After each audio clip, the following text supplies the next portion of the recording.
Nobody prepared for this kind of thing to happen. Nobody prepared for these circumstances. And so we wanted to give parents an option to do some hands-on interactive activities that were related to science and engineering. So that's what PopUp Science at Home does. It's a great way to put kits in the homes of families so that they could enjoy hands-on learning about science in their home. We wanted to make sure these were available to everyone in the communities, and so we've been distributing them here at the Homewood Science Center during certain hours, as well as breakfasts and lunch foods that are being distributed to families in the community. Each week we would drop a Camp in the Box off at each camper's house. We would have a staff member demonstrate step by step on our Facebook page.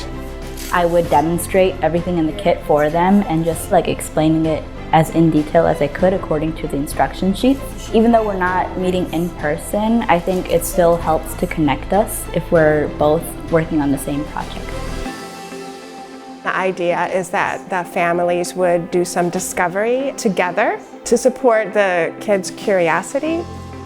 I think having the kit in front of you makes it more interactive because not only are you just listening, your other senses are involved.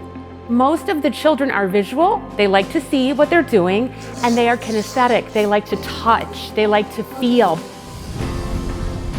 There's a lot of thinking to be done with your hands, and that's why I love PopUp Science. The project gave them assurance that, you can do this. You can break down the problem into pieces and come up with a solution. The mission at Homewood Science Center is to inspire scientific wonder, learning, and pursuit. This program, PopUp Science at Home, fits perfectly within that mission. I feel like it opens up a lot of doors. That's kind of the goal, is to expose them to these type of things as often as we can. Our kids having science in their lives, it's crucial. The Science Center can be the difference between that happening and that not happening. It's really been wonderful.